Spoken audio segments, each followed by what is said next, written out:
بسم اللہ الرحمن الرحیم۔ مبارک ثانی کیس کے سلسلے میں سپریم کورٹ نے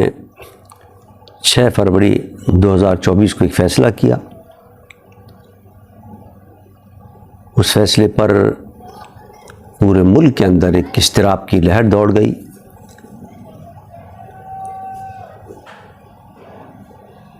اور اس اضطراب کو محسوس کرتے ہوئے سپریم کورٹ نے ریویو پٹیشن کے لیے مختلف مسالک کے علماء اور مختلف مسالک کے اداروں سے بھی رابطہ کیا اور ان کو بھی دعوت دی۔ اس میں ملی یکجہتی کونسل کی طرف سے میں نے بھی ایک پٹیشن داخل کی۔ اس پر باقاعدہ ہیئرنگ ہوئی، سماعت ہوئی۔ ہم خود سپریم کورٹ میں حاضر تھے، پوری سماعت کے دوران موجود رہے۔ جن اداروں کو کہا گیا تھا ان کے نمائندے بھی وہاں موجود تھے۔ بڑی طویل بحث ہوئی اور سپریم کورٹ کے فیصلے کے اندر جو نقائص تھے وہ بتائے گئے۔ ہم امید کر رہے تھے کہ تمام مسالک کے لوگوں نے بالاتفاق سپریم کورٹ سے کہا کہ آپ کے اس فیصلوں کے اندر یہ نقائص ہیں اور یہ وہ چیزیں ہیں جو قرآن اور حدیث کے بھی خلاف ہیں اور آپ کے آئین کے بھی خلاف ہیں، لہٰذا ان کو تبدیل کیا جائے۔ پوری قوم اس امید میں تھی کہ اس کے نتیجے کے اندر سپریم کورٹ جو فیصلہ کرے گی وہ عوام کے جذبات کے مطابق ہوگا، قرآن و سنت کے مطابق ہوگا۔ لیکن افسوس 24 جولائی کو جو فیصلہ سنایا گیا اس کے اندر وہ جو تحفظات تھے قوم کے وہ بدستور برقرار رہے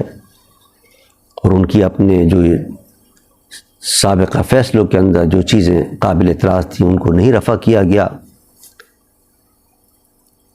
بلکہ جو فیصلہ سنایا گیا وہ نہ صرف قوم کے جذبات کے خلاف تھا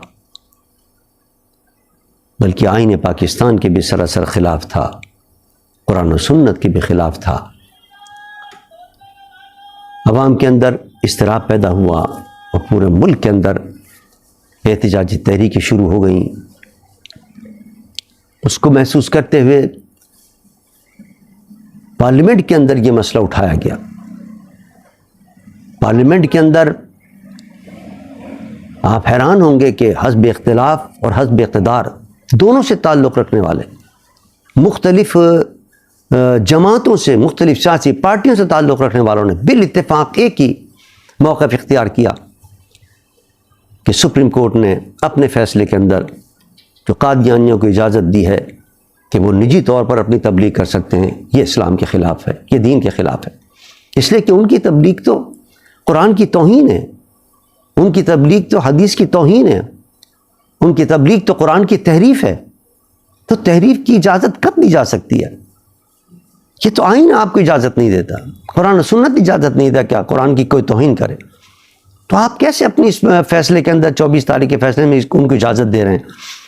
پورے ملک کے اندر انتشار پھیل گیا اور پورے ملک کے اندر اس پر آوازیں بلند ہوئیں۔ پارلیمنٹ کے اندر جن اراکین نے اپنی جذبہ ایمانی کا مظاہرہ کیا اور کہا کہ ہم اس کو قبول نہیں کر سکتے کسی صورت کے اندر، بالاتفاق اسٹینڈنگ کمیٹی نے ایک فیصلہ کیا اور حکومت سے اپیل کی کہ آپ ریویو پٹیشن داخل کریں۔ ایک ریویو پٹیشن داخل کی گئی جو کیا نام ہے، جس کو پوری قوم نے مسترد کر دیا کہ یہ ترجمانی نہیں کر رہی قوم کی، اور اس کی بنیاد کے اوپر سپریم کورٹ نے 22 تاریخ کو فیصلہ رکھا ہے اور 22 تاریخ کی ہیئرنگ رکھی ہے، جس کے اندر ملی یکجہتی کونسل کو بھی دعوت دی گئی ہے۔ انشاءاللہ 22 تاریخ کو ہمارے وکلاء پیش ہوں گے اور پوری قوم کی نگاہیں لگی بھی ہیں اس 22 تاریخ کے فیصلے پر۔ اس وقت اب تک کی جو صورتحال ہے وہ آپ کے سامنے ہے کہ پارلیمنٹ تک پہنچ گئے مظاہرین، پرسوں جو مظاہرہ ہوا ہے سپریم کورٹ تک پہنچ گئے مظاہرین کئی ہزار کی تعداد کے اندر، اور پورے صرف سپریم کورٹ میں نہیں بلکہ پورے پاکستان کے اندر مظاہرے ہو رہے ہیں۔ آل پارٹیز کانفرنس بڑی بڑی منعقد ہو رہی ہیں اور آئندہ بھی اعلان کیے جا رہے ہیں احتجاج مظاہروں کے، کیا اس وقت ملک ہمیں کسی بھی اس قسم کے بدامنی کا متحمل ہو سکتا ہے؟ ہمارے اس وقت ملک کی صورتحال یہ ہے کہ معاشی صورتحال، اقتصادی صورتحال، معاشرتی صورتحال،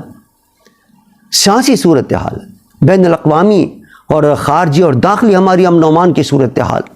انتہائی ابتر ہے، نازک دور سے اس وقت ملک گزر رہا ہے۔ کیا اس وقت کوئی اس قسم کا فیصلہ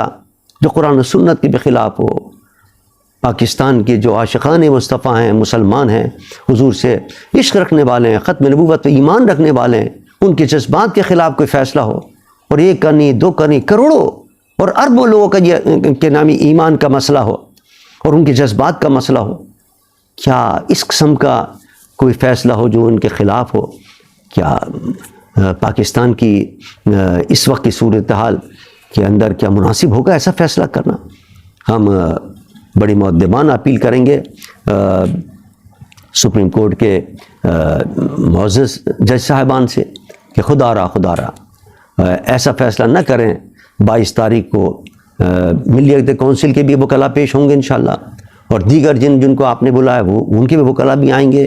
ان کے وکلاء کی ساری باتیں سنیں، اور ہماری آپ سے درد مندانہ اپیل ہے کہ خدا را کوئی ایسا فیصلہ نہ کریں کہ جو ملک و قوم کے بھی خلاف ہو اور ہمارے مسلمانوں کی جذبات کے بھی خلاف ہو، قرآن و سنت کے بھی خلاف ہو، چونکہ اس وقت ملک جو ہے اس قسم کے کسی بھی فیصلے کا متحمل نہیں ہو سکتا۔ ہمیں امید ہے کہ انشاءاللہ 22 تاریخ کو جج صاحبان ایک ایسا فیصلہ کریں گے کہ جو یقیناً قرآن و سنت کے مطابق ہوگا، عوام کے جذبات کے مطابق ہوگا، اور یقیناً وہ اس قسم کا فیصلہ کر کے اپنی عاقبت سنوار لیں گے۔ اور خدا نخواستہ کوئی اگر ایسا فیصلہ ہوا تو پھر عاشقان مصطفیٰ تو تیار ہیں اپنی جانیں دینے کے لیے، انہوں نے تہیہ کیا ہوا ہے۔ اگر خدا نخواستہ 22 تاریخ کو کوئی فیصلہ غلط آیا اور عوام کی جذبات کے خلاف آیا، قرآن و سنت کے خلاف آیا، تو یہ بھول جائیں کہ یہ کوئی فیصلہ کوئی مانے گا۔ کوئی قوم، کوئی فرد اس فیصلے کو ماننے کے لیے تیار نہیں ہے، اپنی جانیں دینے کے لیے تیار ہیں، جان ہتھیلی پہ رکھ کر آ رہے ہیں، میدان میں آئیں گے انشاءاللہ، اپنے آقا کی بارگاہ میں اپنی جانوں کے نذرانے پیش کریں گے انشاءاللہ۔ ختم نبوت کے لیے پہلے بھی جانیں دی، اب بھی جانیں دیں گے انشاءاللہ، لیکن اس قسم کا فیصلہ کوئی قبول نہیں کرے گا۔ ہم اپیل کرتے ہیں سپریم کورٹ سے کہ وہ 22 تاریخ کو سوچ سمجھ کے فیصلہ کرے، اور قرآن و سنت کا بھی خیال کرے، اپنی آئین کا بھی خیال کرے، جس آئین کی تقدس کا حلف آپ نے اٹھایا، اور عوام کی جذبات کا بھی خیال کرے۔ وما علینا الا البلاغ المبین۔